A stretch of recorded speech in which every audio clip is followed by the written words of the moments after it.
I never imagined my wedding day would become the most traumatic moment of my life. As I stood there in my white dress, surrounded by flowers and the expectant faces of our guests, my world shattered in a matter of seconds.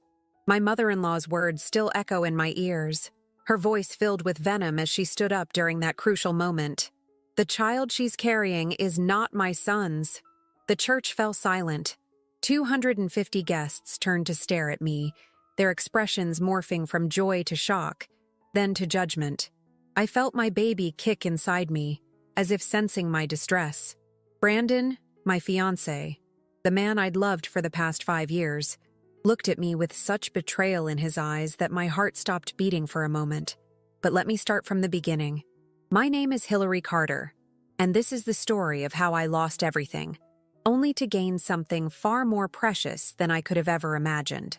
I met Brandon Richmond at a charity gala in Boston. He was everything I'd ever dreamed of. Successful, kind, and with a smile that could light up any room. Our courtship was like a fairy tale, filled with romantic dinners, surprise weekend getaways, and countless moments of pure joy. Even his mother, Margaret, seemed to adore me at first. She would invite me for tea, share family recipes, and tell me stories about Brandon's childhood. I thought I'd hit the jackpot with my future mother-in-law. Everything changed when I discovered I was pregnant. Brandon was overjoyed, spinning me around in our kitchen when I showed him the positive test. We decided to move our wedding date closer, wanting our child to be born into a traditional family setting. That's when I started noticing subtle changes in Margaret's behavior. She began asking strange questions about my past relationships. Her warm smiles turned forced, and her eyes would linger on my growing belly with an expression I couldn't quite read. I brushed it off as pre-wedding jitters, or perhaps some anxiety about becoming a grandmother. How wrong I was. The weeks leading up to the wedding were a whirlwind of preparations. Margaret insisted on being involved in every detail, from the flower arrangements to the seating chart. Looking back, I should have seen the signs. She was gathering information, learning every detail of our celebration to orchestrate her cruel plan perfectly. The morning of my wedding dawned bright and clear. My bridesmaids helped me into my dress, specially altered to accommodate my 4-month baby bump. My father wiped away tears when he saw me, and for a moment, everything felt perfect. I remember touching my belly, whispering a promise to my unborn child that they would grow up surrounded by love. As I walked down the aisle, my eyes locked with Brandon's. He looked so handsome in his tuxedo, and the love in his eyes made me feel like the luckiest woman alive. The church was decorated with white roses and lilies, Margaret's choices. She sat in the front row, wearing a pale blue dress and a strange, almost triumphant smile. The ceremony proceeded normally until the moment when the priest asked if anyone had any reason why we shouldn't be married. That's when Margaret stood up, her voice cutting through the sacred silence like a knife. "I have proof," she announced, pulling out a manila envelope. "I have proof that the child my son thinks is his was conceived with another man. Hillary has been lying to all of us." The next few minutes were a blur of chaos. Margaret walked to the altar, handing Brandon what she claimed were medical records and photos. I tried to speak, to defend myself, but my voice seemed trapped in my throat. The documents looked official, complete with medical letterheads and timestamps. Even I felt a moment of doubt, wondering how she had managed to create such convincing evidence. Brandon's face turned pale as he looked through the papers. When he finally looked at me, I didn't recognize the man I loved. His eyes were cold, distant, filled with a mixture of hurt and disgust that broke something inside me. "Is this true?" he asked, his voice barely a whisper. "No!" I finally found my voice. "Brandon, you know me. You know I would never—" But Margaret interrupted, her voice dripping with false sympathy. "The dates don't lie, dear. The conception had to have happened during that business trip you took to New York. Remember? When Brandon was in London?" I stood there, my hand protectively covering my belly, as my perfect world crumbled around me. The whispers from the guests grew louder, becoming a wave of judgment that threatened to drown me. My bridesmaids stood frozen, unsure whether to defend me or step away from the scandal. That's when Brandon made his choice. Without another word, he turned and walked away from the altar. His best man followed, then his groomsmen. One by one, people began to leave the church, some throwing pitying glances my way, others avoiding eye contact completely. As my father tried to reach me through the chaos, I caught sight of Margaret's reflection in one of the church's ornate mirrors. For just a moment, I saw something in her eyes that would haunt me for years to come. Satisfaction. Pure, unfiltered satisfaction at having successfully destroyed her son's happiness along with mine. I never made it back down that aisle. Instead, I fled through a side door, still in my wedding dress, my veil catching on the rose bushes as I ran. My father found me hours later, huddled in our family's garden, my white dress stained with grass and tears. That night, as I lay in my childhood bedroom, I made two promises. First, to my unborn child, that I would give them all the love in the world, regardless of what anyone else believed. And second, to myself, that someday, somehow, the truth would come to light. The weeks following what should have been my wedding day passed in a fog of pain and disbelief. Every morning, I'd wake up hoping it had all been a terrible nightmare, only to feel my growing belly and remember that this was my new reality. The local newspapers had a field day with the scandal. The abandoned pregnant bride, the wealthy family's shame, the dramatic scene at St. Patrick's Cathedral. I couldn't even go grocery shopping without feeling the weight of whispers and stares. My father, bless his heart, transformed our home office into a nursery, painting the walls a soft yellow that reminded me of spring mornings. "Yellow is for hope," he'd say, carefully drawing little birds on the walls. My mother spent hours knitting baby clothes, filling the quiet moments with gentle conversation about anything except that day. They were my anchors in the storm, but even they couldn't fully shield me from the darkness that threatened to consume me. The hardest part wasn't the gossip or the pitying looks. It was the silence from Brandon. No calls, no messages, not even a formal cancellation of our shared apartment lease. His silence spoke volumes about how completely he believed his mother's lies. I tried reaching out once, sending a carefully worded email explaining that I was willing to take a paternity test, that I wanted to understand how Margaret had fabricated those documents. The email bounced back. He'd blocked my address. One particularly difficult evening, as I sat sorting through what should have been our wedding gifts to return them, I found myself holding the silver picture frame Margaret had given us at our engagement party. The irony wasn't lost on me. It was engraved with the words, "Forever begins today." In a rare moment of anger, I hurled it against the wall, watching it shatter into pieces. That's when I felt it, my baby's first real kick. Not the subtle flutters I'd felt before, but a proper kick, as if saying, "Mom, I'm here. We're going to be okay." I placed my hand on my belly, tears streaming down my face, but for the first time in weeks, they weren't tears of despair. Something shifted inside me that moment. I got up from the floor, swept up the broken glass, and made a decision. I wouldn't let Margaret's cruelty define my child's life or mine. The next morning, I called my old boss at the marketing firm where I'd worked before getting engaged.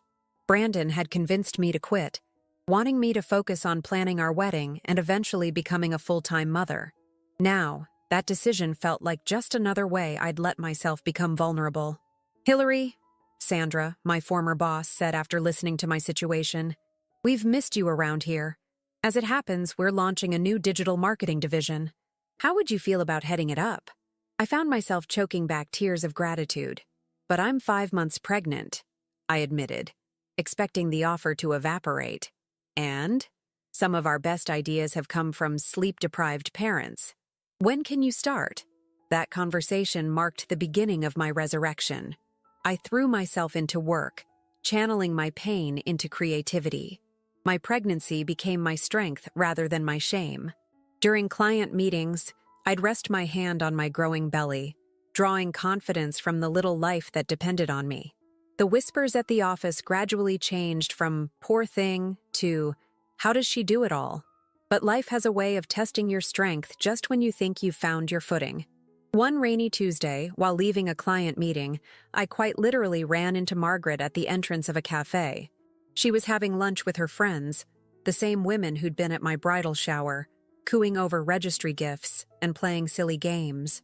The look of shock on her face quickly morphed into that same smug expression I remembered from the wedding. "Hillary, dear," she said, loud enough for her companions to hear. "You're looking, well." Her eyes lingered on my now obvious pregnancy.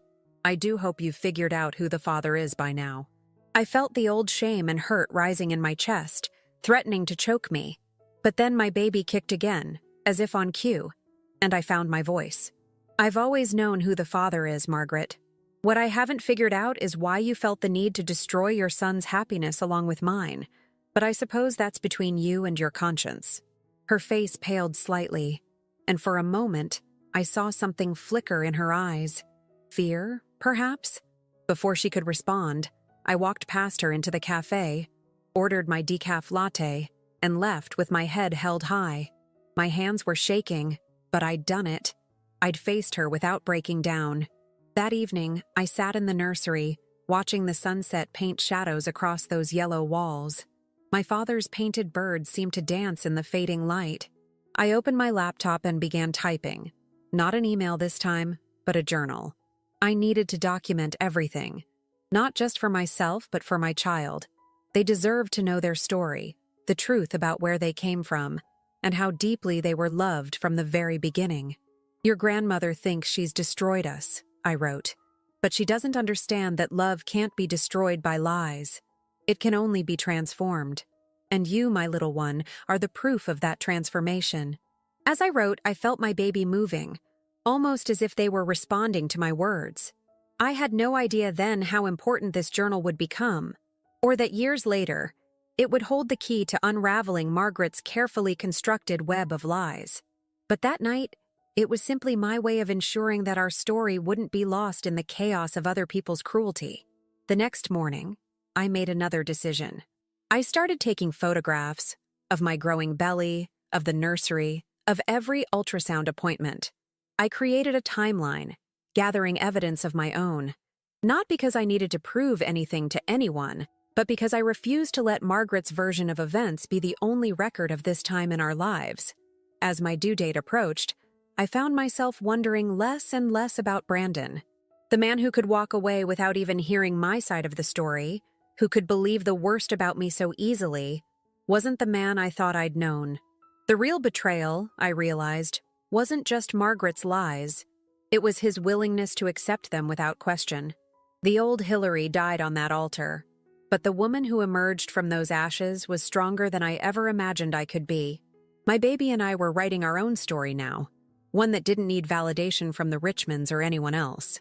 What I didn't know then was that this was just the beginning of a journey that would lead to an even more extraordinary chapter in our lives. My son was born on a crisp October morning, just as the sun was rising over Boston Harbor. The moment I heard his first cry, everything else faded away. The pain of the past months, the betrayal, the gossip, none of it mattered anymore. Looking into his perfect face, I saw my future staring back at me with Brandon's eyes. I named him Alexander, after my father, Alexander James Carter. Not Richmond. That bridge had been burned on what should have been my wedding day. As I held him in my arms that first morning, I whispered promises into his tiny ear. I would protect him, not just from physical harm, but from the toxic legacy of lies that had marked his entrance into this world. The nurses kept commenting on how much he looked like his father. Each comment was like a small knife to my heart, but they weren't wrong. Alexander was Brandon's mirror image, from his dark curls to the slight dimple in his left cheek when he smiled. Sometimes, in the quiet hours of night feedings, I would study his little face and wonder if Brandon ever thought about us, if he ever questioned his mother's story. My parents were absolutely smitten with their grandson. Dad would spend hours walking Alexander around the garden, pointing out different birds and plants, while Mom documented every milestone with her camera. "He's a Richmond through and through," she'd sometimes murmur, thinking I couldn't hear. But she was wrong. Alexander was a Carter, and I was determined to raise him with the strength and integrity that name represented. Work became my sanctuary. Sandra, my boss, had set up a small nursery adjacent to my office, allowing me to keep Alexander close while building our digital marketing division into one of the company's most successful departments. By his first birthday, I had earned a promotion and moved us into our own apartment, a cozy two-bedroom with a view of the park. Life fell into a comfortable rhythm. Mornings were a whirlwind of baby giggles, rushed breakfasts, and dropping Alexander off at the office nursery. During lunch breaks, I'd take him to the park across the street, where he'd squeal with delight at the pigeons and squirrels. Evenings were our special time: bath, stories, and cuddles. In those moments, our little family of two felt complete, but the past has a way of refusing to stay buried. When Alexander was 18 months old, I received an unexpected package at work. Inside was a silver rattle, an exact replica of the one Brandon had played with as a baby. There was no note, no return address, but I knew it was from Margaret. The message was clear. She was watching us. I should have thrown it away, but instead I locked it in my desk drawer along with the journal I'd been keeping since my pregnancy. Something told me to hold on to it, to add it to my growing collection of evidence. Not that I was actively seeking justice anymore. My focus was on giving Alexander the best life possible. But deep down, I knew this story wasn't over. As Alexander grew, so did his personality. He was curious about everything, constantly asking questions and seeking adventures. By age 3, he could name every type of bird that visited our garden and recite the entire goodnight moon from memory. He was also impossibly kind, always sharing his snacks at playgroup and comforting other children when they cried. One day, while we were playing in the park, he asked the question I had been dreading. "Mommy, why don't I have a daddy like Tommy and Sarah?" Tommy and Sarah were his friends from playgroup, and they had been talking about their upcoming daddy-daughter dance. I sat him down on our favorite bench, the one under the big oak tree, and took a deep breath. "You do have a daddy, sweetheart," I said carefully. "Sometimes families are different.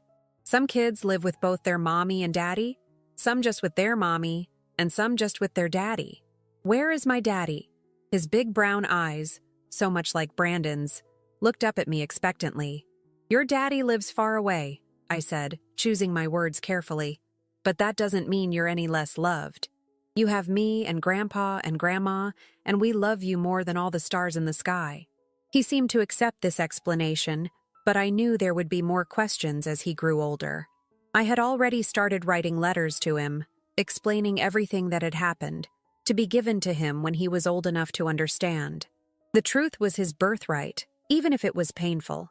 Work continued to be my anchor.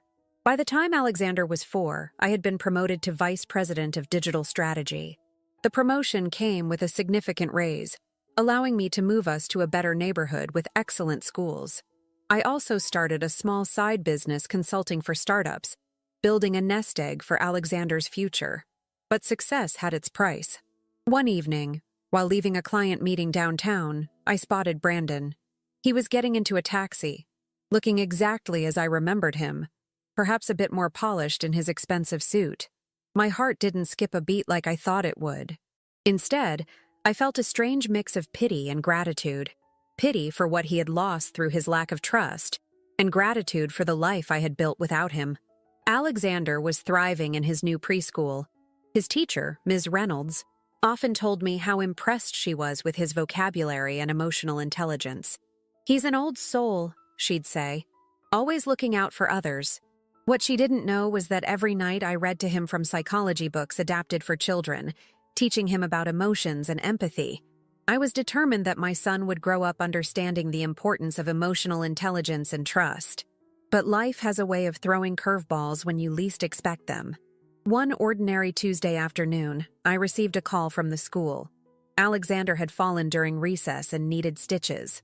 As I rushed to the emergency room, my mind racing with worry, I couldn't have known that this simple accident would set in motion a chain of events that would change everything. The emergency room was busy that day, and as we waited, Alexander held my hand bravely, more concerned about missing his favorite cartoon than the cut on his forehead. "Mommy," he whispered, "can we get ice cream after? The doctor might have superhero Band-Aids." Looking at him then, so brave and optimistic despite his injury, I felt a fierce surge of love and protection. What I didn't know was that fate had a surprise waiting for us, one that would force us to confront the past we had so carefully left behind. The truth about Margaret's lies was about to surface in the most unexpected way, and my little boy would play a crucial role in exposing it all. The emergency room was chaotic that afternoon. A multi-car accident had brought in several patients, and the medical staff was running between beds with urgent efficiency. Alexander sat on my lap in the waiting area, the makeshift bandage from his school nurse already soaked through. Despite the pain, he remained remarkably calm, occasionally touching the cut on his forehead with curious fingers until I gently moved his hand away. "Mrs. Carter?" a nurse finally called. As we stood up, I heard a commotion near the entrance.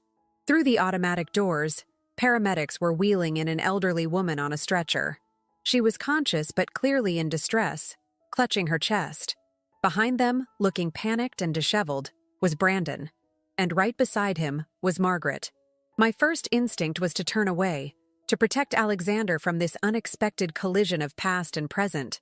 But before I could move, Alexander's bandage chose that moment to completely slip off, blood trickling down his forehead. He let out a small whimper, his first sign of real distress since the accident. The sound caught Brandon's attention. Our eyes met across the crowded waiting room, and I watched as his gaze shifted from me to Alexander. I saw the exact moment recognition hit him. How could it not? Alexander was his spitting image, right down to the way he furrowed his brow in pain. "Hillary." Brandon's voice was barely audible over the hospital noise, but I heard it as clearly as if he'd shouted. Margaret, distracted by her own medical emergency, hadn't noticed us yet. "Mrs. Carter?" the nurse called again, more urgently this time. "We need to get that cut looked at." I nodded, lifting Alexander into my arms. As I turned to follow the nurse, I heard quick footsteps behind us. "Please," Brandon said, his voice shaking. "What's his name? How old is he?" I hesitated, then answered quietly. "Alexander. He's 4. The math wasn't difficult." Brandon's face paled as he processed this information, his eyes never leaving Alexander's face. "The doctor is ready," the nurse interrupted, pointing us toward an examination room. As we walked away, I heard Margaret's voice calling for Brandon, followed by the sound of his retreating footsteps. The next hour was a blur of medical procedures. Alexander needed 6 stitches, and he handled them like a champion, squeezing my hand and telling the doctor about his favorite superhero, Iron Man. The doctor, a kind woman named Dr. Lewis, praised his bravery and gave him not 1 but 3 superhero band-aids to take home. As we waited for his discharge papers, a soft knock on the door made my heart skip. Brandon stood in the doorway, looking uncertain and aged somehow, despite it being only a few years since I'd last seen him. "Mom?" Alexander whispered, tugging at my sleeve. "That man looks like me." Before I could respond, Dr. Lewis returned with our paperwork. She glanced between Brandon and Alexander, and I saw understanding dawn in her eyes. With professional discretion, she quickly finished her instructions about wound care and left us alone. "Hillary?" Brandon began, his voice cracking. Can we talk?" "Mommy promised ice cream," Alexander announced, unaware of the tension in the room. "Do you like ice cream?" Brandon's eyes filled with tears. "I do," he managed to say. "Chocolate's my favorite." "Mine too," Alexander beamed, touching his stitches gently. "Mommy says I'm brave, so I get extra sprinkles today." I watched this interaction with a mix of emotions I couldn't quite name. 5 years of anger, hurt, and protective instinct warred with the undeniable reality of seeing father and son together for the first time. "My mother," Brandon said suddenly. "She had a heart attack. They're running tests now, but..." He trailed off, running a hand through his hair. A gesture so familiar it made my chest ache. "Hillary, I've been such a fool. The things she showed me that day, I should have..." "Not here," I interrupted, nodding toward Alexander, who was happily playing with his new band-aids. "Not now." Brandon nodded, then reached into his pocket and pulled out a business card. "Please," he said, placing it on the examination table. "When you're ready, I need to understand everything." As he turned to leave, Alexander called out, "Bye! I hope you get ice cream too." Brandon stopped in the doorway, his shoulders shaking slightly. Without turning around, he replied softly, "Thank you, Alexander." I hope you feel better soon." Then he was gone. In the cab ride home, after our promised ice cream stop, Alexander fell asleep against my shoulder, exhausted from the day's events. I held him close, breathing in his familiar scent mixed with antiseptic and chocolate, and thought about the business card burning a hole in my purse. That night, after tucking Alexander into bed with extra cuddles and story time, I sat at my kitchen table and stared at Brandon's card. The embossed letters showed he had made partner at his law firm. There was an email address and 2 phone numbers, office and mobile. I pulled out my old journal, the one I'd started the night of the failed wedding, and began to write. But this time, instead of documenting our story for Alexander's future understanding, I found myself composing an email to Brandon. It was time for the truth to come out. Not just for Alexander's sake, but for all of us. What I didn't know then was that in her hospital room, Margaret was having a very different kind of revelation. Faced with her own mortality, the weight of her lies had finally become too heavy to bear. As I sat writing my email, she was making a confession to her son that would shake the foundations of everything he thought he knew about that day 5 years ago. The next morning, as I dropped Alexander off at school, his brave little face sporting his superhero band-aids, I had no idea that both Brandon and I had spent the night uncovering different pieces of the same tragic puzzle. The truth was about to explode into the open, but not in any way I could have anticipated. My phone buzzed just as I reached my office. It was a text from an unknown number. "Hillary, it's Brandon. Mother wants to see Alexander. She's asking for him. Please. She says she needs to make things right before it's too late." I stared at the message, my finger hovering over the delete button. But then I remembered Alexander's words from the day before. "That man looks like me." He deserved to know his family, all of it, even the parts that had hurt us so deeply. The question was, could I trust Margaret's deathbed remorse? And more importantly, could I trust Brandon again? The answer would come sooner than I expected, and in a way that none of us could have predicted. Because sometimes, it takes a child's innocent heart to heal the deepest wounds, and Alexander was about to prove that love truly can triumph over lies, even if the path to truth is paved with unexpected sacrifices. I spent the entire morning staring at Brandon's text message, my finger hovering over the keyboard as I composed and deleted response after response. The rational part of my brain screamed that this was a trap, another one of Margaret's manipulations. But something in my gut told me this time was different. Perhaps it was the desperation in Brandon's voice at the hospital, or maybe it was the way Margaret had looked on that stretcher. Vulnerable, human, stripped of her usual armor of superiority. Finally, around noon I wrote back, "I need to speak with you first. Alone. Tonight, after Alexander is asleep, my parents can watch him." His response was immediate. "Thank you. Name the place and time." We agreed to meet at a small coffee shop near my apartment at 8 p.m. It was neutral territory, public enough to feel safe but quiet enough for the conversation we needed to have. I spent the rest of the day in a fog, going through the motions at work while my mind raced with all the things I needed to say. That evening, as I tucked Alexander into bed, he asked about the man from the hospital again.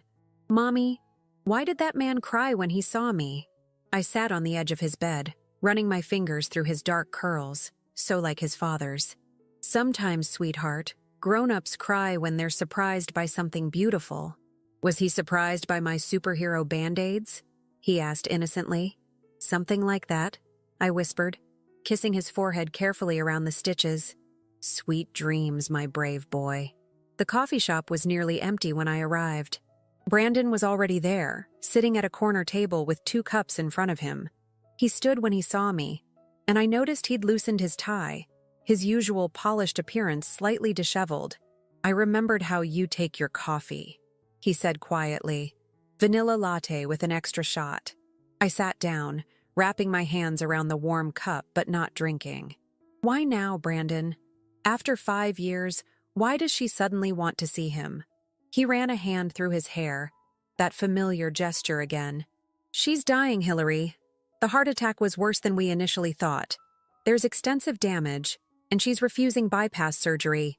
She says—" He paused, his voice breaking slightly. She says she doesn't deserve to live with what she's done. What exactly has she told you? I asked, my heart pounding. Everything. He pulled out a folded piece of paper from his jacket pocket. She wrote this confession last night. I had it notarized this morning. She detailed exactly how she fabricated those documents, how she paid a lab technician to create false paternity test results, how she— He stopped, his hands shaking. How she orchestrated the entire thing because she thought you were taking me away from her. She was convinced I would move to New York for your career, and she couldn't bear the thought of losing me. I felt the room spin slightly.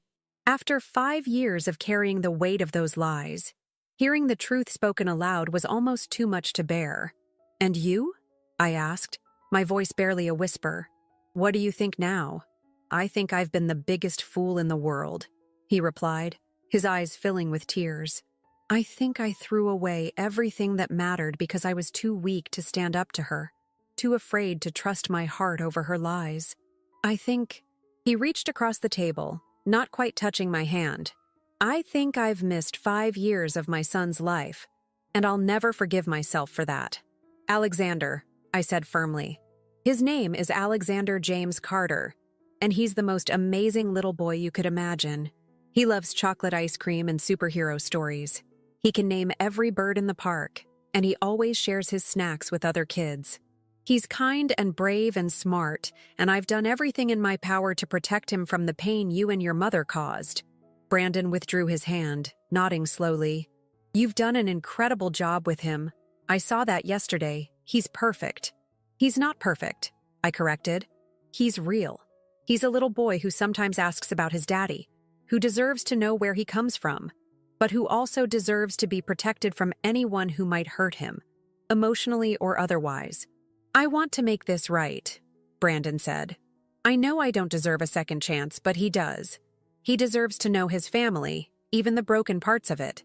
And my mother, Hillary, she's not the same person who hurt you. The guilt has been eating away at her for years. Finding out she might die without ever meeting her grandson, without making amends, it broke something in her. I pulled out my phone and showed him a photo of Alexander on his first day of preschool, beaming at the camera with his Batman backpack. This is what you're asking me to risk, I said. This happiness, this innocence. Your mother already took so much from us. How can I trust her with him? Brandon stared at the photo, tears rolling down his cheeks. Because she's not asking for forgiveness, he said quietly. She just wants to meet him once, to tell him the truth herself, in whatever way is appropriate for a child his age. She wants him to know that none of it was your fault, that his father was a coward, and his grandmother was wrong. She wants to give him the truth before she dies. I took a sip of my now cold coffee, thinking about the journal I'd been keeping all these years. I have conditions, I said finally. Non-negotiable ones. Brandon straightened up, wiping his eyes. Anything. First, I need to meet with her alone before she sees Alexander. I need to look her in the eye and hear this confession myself. Second, if, and it's a big if, I allow her to meet him, it will be on my terms, in my presence, and I can end it at any moment if I feel it's not in his best interest. Of course, Brandon nodded. And third, I continued, my voice firm, you need to understand that while Alexander deserves to know his father, trust has to be earned. If you want to be in his life, it has to be completely. No disappearing when things get hard, no letting your mother manipulate situations again. He's not a prop for anyone's redemption story. He's a little boy who needs stability and love. I understand, Brandon said solemnly. I'll do whatever it takes. I've already started therapy, trying to understand how I let my mother control me for so long, how I could have doubted you so easily. I know I have a lot of work to do. As we sat there in that quiet coffee shop, the weight of 5 years of pain and secrets hanging between us, my phone buzzed. It was a text from my mother with a photo of Alexander sleeping, his stuffed penguin clutched tight in his arms. Looking at his peaceful face, I made my decision. Tomorrow, I said, putting my phone away. I'll meet with her tomorrow. But Brandon? I caught his eye. If this is another manipulation, if she hurts him in any way, it's not, he interrupted. And I won't let her. Not this time. I promise. What I didn't know then was that Margaret's confession was just the beginning. The next 24 hours would bring revelations that would shake us all to our core, and Alexander would play a role that none of us could have anticipated. Sometimes the path to healing comes from the most unexpected directions, and sometimes it takes a child's pure heart to show adults the way back to truth and forgiveness. The hospital corridor seemed endless as I walked toward Margaret's room the next morning. Each step felt heavier than the last, my heart pounding with a mixture of anger and anxiety. I'd left Alexander at school, telling him I had an important meeting. His goodbye hug had given me strength, but now, standing outside room 415, I felt that strength wavering. Through the door's window, I could see Margaret propped up in bed, looking smaller and frailer than I remembered. Gone was the impeccably dressed woman who had destroyed my wedding day. In her place was an elderly patient, connected to monitors and IV lines, her silver hair limp against the pillow. "Come in, Hillary," she called out weakly, having noticed me through the window. "Please." I entered the room, staying near the door. The beeping of her heart monitor filled the silence between us. Finally, she spoke again, her voice trembling. "You look well," she said. "Motherhood suits you." "Let's not do this, Margaret," I replied firmly. "No small talk, no pleasantries. You wanted to see me before meeting Alexander. I'm here. Talk." She closed her eyes briefly, tears sliding down her wrinkled cheeks. "You're right, of course.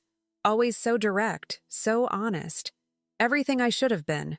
She reached for a manila envelope on her bedside table, her hands shaking. "Everything is in here. The original documents I altered, receipts from the lab technician I bribed, emails arranging the whole horrible plan. But more importantly," she pulled out a handwritten letter. "This is my full confession." I took the envelope but didn't open it.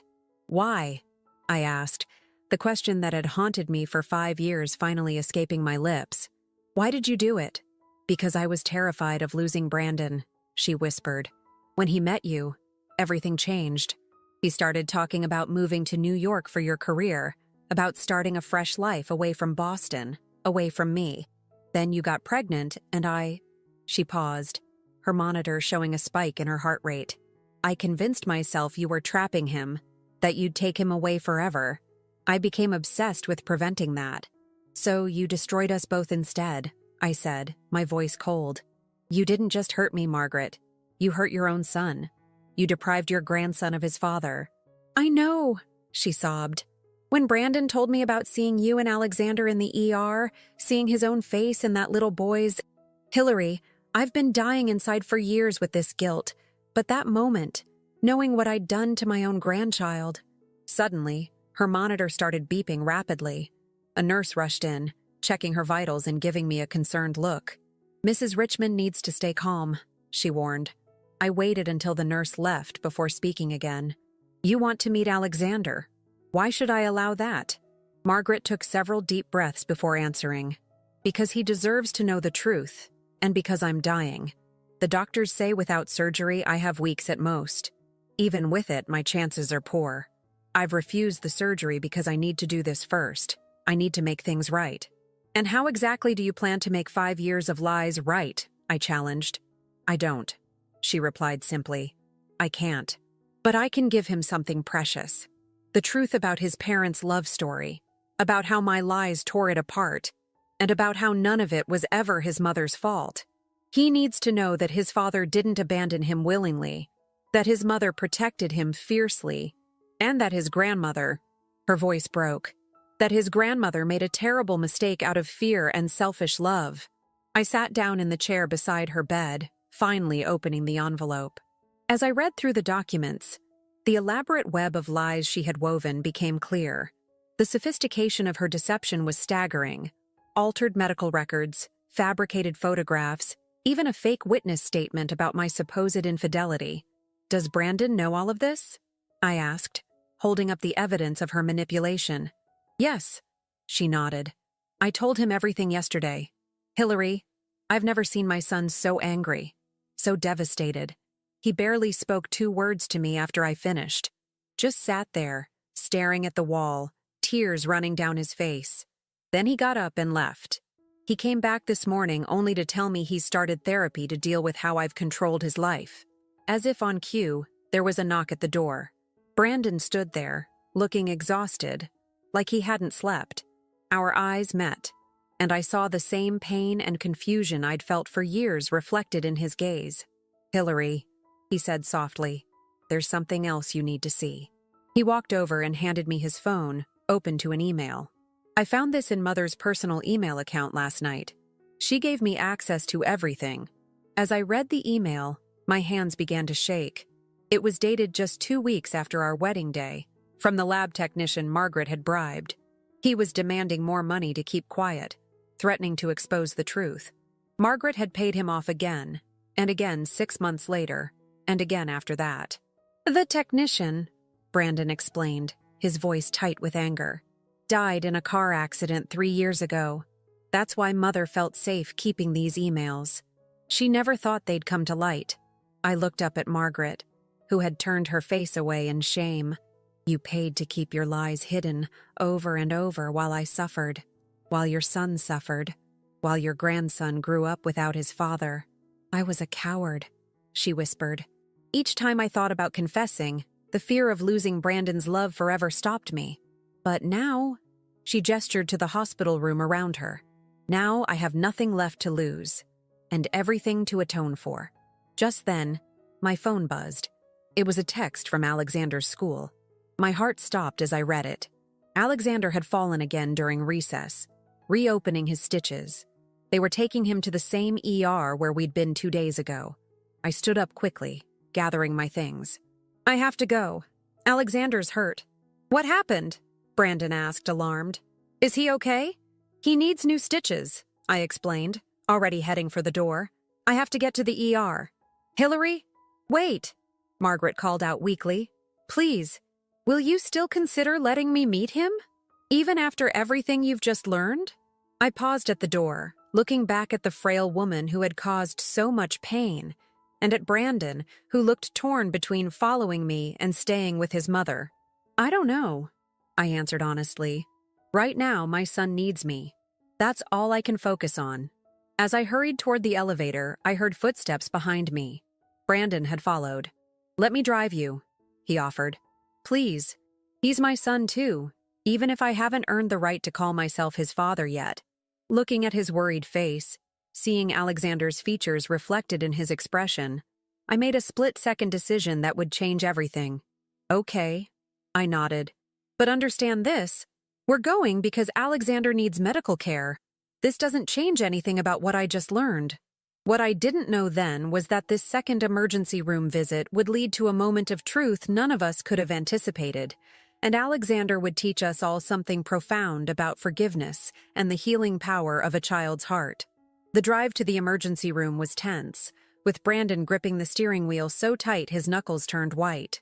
I kept checking my phone for updates from the school, my heart racing every time I thought about Alexander being hurt. The irony wasn't lost on me. Here I was, sharing this parental moment of worry with a man who'd missed 1,000 others. "He's allergic to penicillin," I said suddenly, breaking the silence. "If they need to give him antibiotics, I'll make sure they know," Brandon assured me, his voice tight with concern. At that moment, he wasn't the man who'd abandoned us at the altar. He was just a father worried about his son. We found Alexander in the pediatric ER, sitting on an examination table with his teacher, Ms. Reynolds, beside him.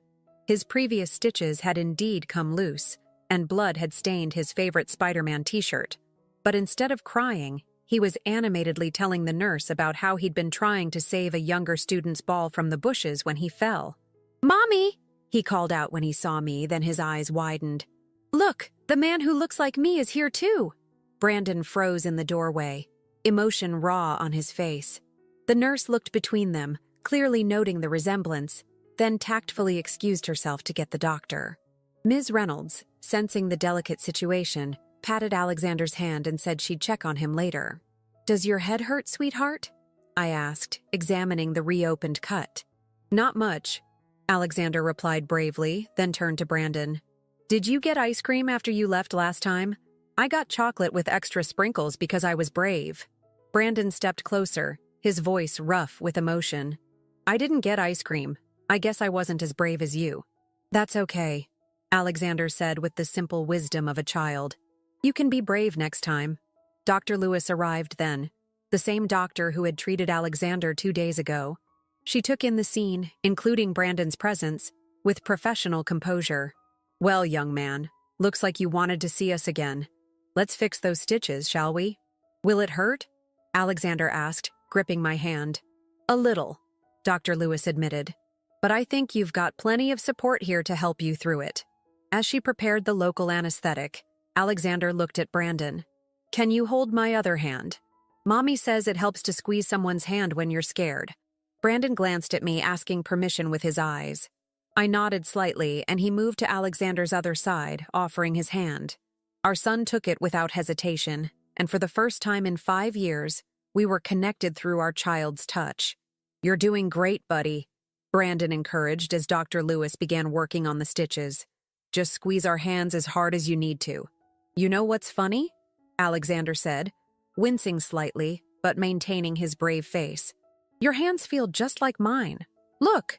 He held up his free hand, comparing it to Brandon's larger one. "Same lines and everything." I saw tears forming in Brandon's eyes as he looked at their matching hands. "Yeah," he managed to say. "That is funny." "Mommy," Alexander said thoughtfully as Dr. Lewis continued her work, "remember when you said some kids have their daddy far away? Is he my daddy? Is that why we look the same?" The room went still. "Tart." Lewis kept working professionally, but I could tell she was moving as quietly as possible, respecting the gravity of the moment. I took a deep breath, knowing this wasn't how I'd planned this conversation. But sometimes life doesn't wait for perfect moments. "Yes, sweetheart," I answered softly. "He is your daddy." Alexander processed this information with remarkable calmness. "Where were you?" he asked Brandon directly. No accusation in his voice, just pure curiosity. Brandon's voice shook as he answered, "I made a very big mistake, Alexander. I listened to someone who told me lies instead of trusting your mommy, who always tells the truth. I missed watching you grow up, and that will be my biggest regret for the rest of my life." "Did you say sorry?" Alexander asked, with all the simplicity of a child's logic. "Not enough," Brandon replied honestly. "Not nearly enough." "When I make a mistake," Alexander said wisely, "Mommy says what matters most is learning from it and trying to do better next time." He squeezed Brandon's hand. "Are you trying to do better?" "Yes," Brandon whispered, tears now flowing freely down his face. "Yes, I'm trying very hard to do better." "All done," Dr. Lewis announced, applying the last butterfly bandage. "And I think these stitches will hold better than the last ones. Just no more rescue missions in the bushes for a while, okay?" Alexander nodded solemnly, then turned back to Brandon. "Do you like Spider-Man?" he asked, pointing to his stained t-shirt. "I do," Brandon replied, wiping his eyes. "I have all the movies." "Really?" Alexander's eyes lit up. "Mommy only lets me watch the cartoon ones because she says the movies are too scary for kids my age." "Your mommy's right," Brandon said, catching my eye. "She's very smart about taking care of you." Just then, my phone rang. It was the hospital's main number. Margaret had taken a turn for the worse, and they needed Brandon to return immediately. I watched the conflict play across his face, wanting to stay with his newly acknowledged son, but knowing his mother needed him. "Go," I said softly. "She's still your mother." "But Alexander, Daddy has to go help his mommy." I explained to Alexander, the word daddy feeling strange on my tongue. "She's very sick in the hospital." Alexander's face grew serious. "Like when you took care of me when I had the flu?" he asked me. "Something like that," I nodded. "You should go help her," Alexander told Brandon firmly. "Mommies need us when they're sick." Brandon knelt down to Alexander's level. "Thank you for being so understanding. And thank you for letting me hold your hand today. It meant more to me than you'll ever know." "Will I see you again?" Alexander asked. Brandon looked at me, the question clear in his eyes. I thought about everything that had happened in the past few days. Margaret's confession, the evidence of her deception, and most importantly, the natural connection I'd just witnessed between father and son. "Why don't we all get ice cream tomorrow?" I suggested. After school? Alexander's face lit up. With extra sprinkles? With extra sprinkles, Brandon confirmed, his voice thick with emotion. I promise. As Brandon hurried away to check on his mother, I helped Alexander change into the spare shirt I kept in my bag. He was unusually quiet as I gathered our things to leave. Mommy? He said finally. Is Daddy's mommy very sick? Yes, sweetheart, she is. Can we make her a get well card? Like the one I made for Ms. Reynolds when she had a cold? I stared at my son, amazed by his capacity for kindness, even toward people he'd never met. In that moment, I realized that perhaps Alexander's innocent heart could heal more than just his own wounds.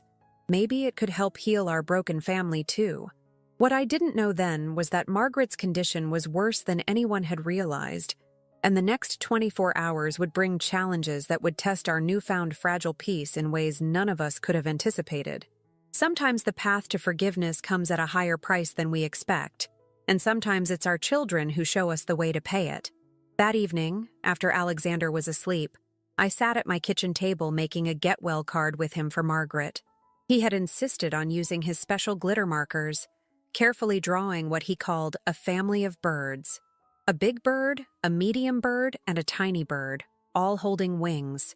Because birds stay together, he'd explained before bedtime.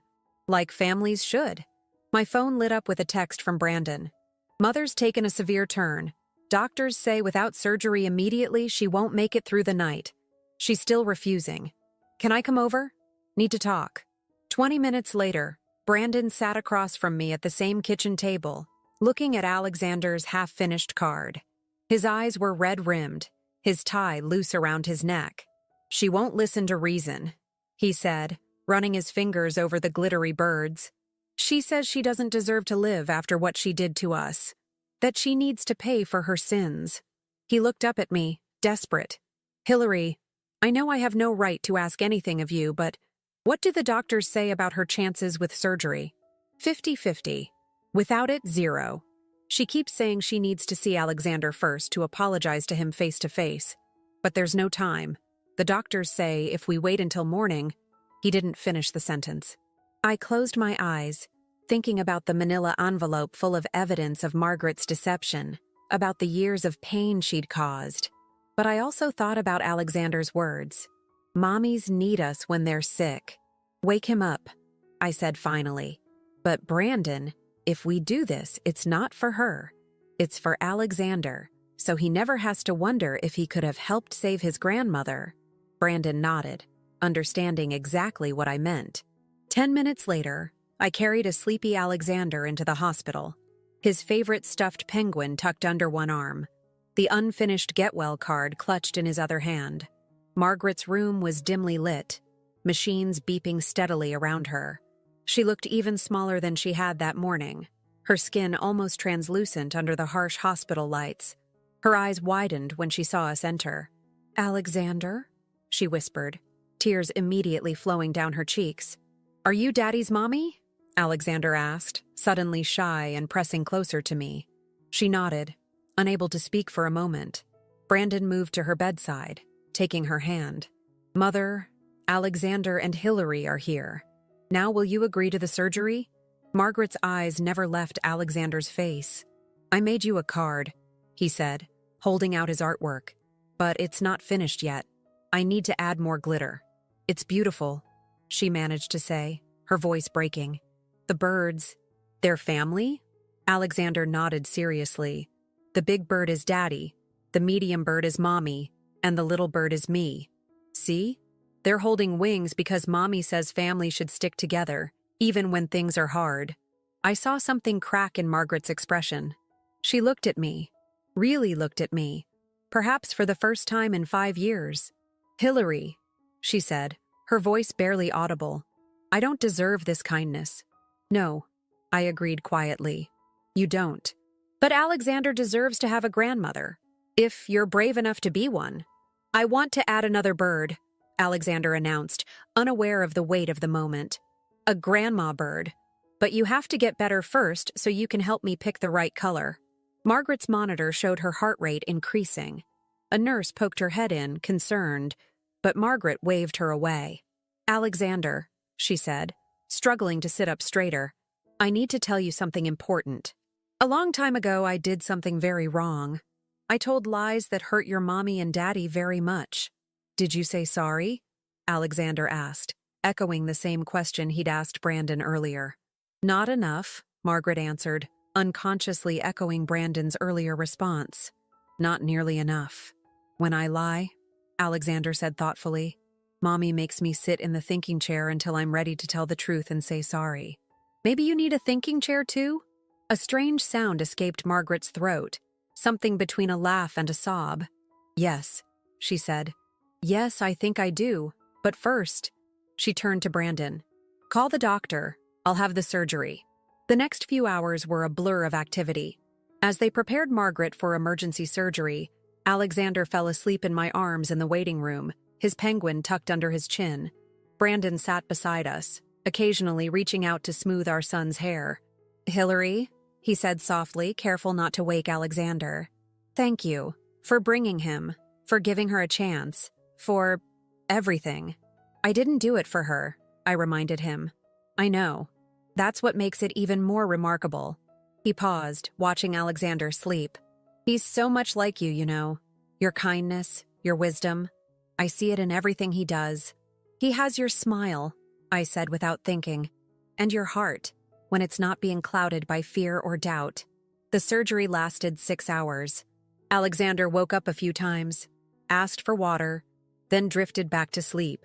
Around dawn, the doctor finally emerged, looking tired but satisfied. She made it through, he announced. The next 24 hours will be critical, but she's fighting. Whatever happened tonight, it gave her the will to live. Looking down at our sleeping son, I knew exactly what, or rather who, had given Margaret that will to live. Alexander had done what neither Brandon nor I could do. He had offered unconditional forgiveness, the kind that only a child's pure heart can give. As the sun rose over Boston, painting the hospital windows with golden light, I realized we were at a crossroads. The path ahead wouldn't be easy. There were years of hurt to process, trust to rebuild, and relationships to redefine. But watching Alexander sleep peacefully between Brandon and me, his unfinished card still clutched in his hand, I knew that healing was possible. What I couldn't have known then was that Margaret's recovery would bring even more surprises, and that Alexander's simple wisdom would continue to guide us all toward a future none of us could have imagined on that terrible wedding day 5 years ago. Sometimes the greatest lessons about love and forgiveness come from those who have the least reason to understand either, our children. 6 months after Margaret's surgery, I stood in my kitchen watching Alexander put the finishing touches on yet another card. This one wasn't made with glitter markers, but with careful pencil strokes, and his best attempt at cursive writing. Dear Grandma, it read, I'm glad you're feeling better. Love, Alexander. The past months had been a journey of careful steps and gradual healing. Margaret's physical recovery had been mirrored by something deeper, a transformation that none of us had expected. The woman who emerged from that hospital room was different from the one who had orchestrated our destruction 5 years ago. She attended therapy 3 times a week, working through her controlling behavior and fear of abandonment. She insisted on paying for Alexander's private school education, not as a way to buy forgiveness, but as a small step toward making amends. When I initially refused, she said something that changed my mind. Let me do this not as his grandmother, but as someone trying to repair a fraction of the damage I've done. Brandon and I were on our own journey of reconciliation. We started with supervised visits, ice cream after school, weekend trips to the park, and eventually Sunday dinners at my parents' house. Alexander thrived on these moments, soaking up his father's attention like a flower turning toward the sun. One particularly memorable Sunday, my father pulled Brandon aside for what I thought would be a confrontation. Instead, I overheard him say, Everyone deserves a second chance when they're truly sorry, but if you ever hurt them again... He didn't need to finish the threat. Brandon understood. The real breakthrough came during Alexander's first school play. He was cast as a wise old owl in a forest fable, and he insisted everyone had to attend. Mommy, Daddy, both sets of grandparents. It could have been awkward, but watching him on stage, delivering his lines with such earnest concentration, We all found ourselves united in our pride and love for this remarkable little boy. After the play, Margaret approached me while Brandon was helping Alexander out of his owl costume. "Hillary," she said, her voice soft but steady, "I've been writing something for you. A complete account of everything I did, every manipulation, every lie. Not for publication or exposure, but for healing. Would you be willing to read it?" I looked at her, really looked at her. The proud, controlling woman who had once terrorized my life was gone. In her place was someone humbled by her own actions, someone actively working to be better. "Yes," I said. "I think I'm ready." That night, after Alexander was asleep, I read Margaret's confession. It was brutal in its honesty, detailing not just her actions, but her thought processes, her jealousies, her fears. She wrote about how watching Alexander's unconditional love had taught her what real family meant, not control or possession, but acceptance and support. Weeks turned into months.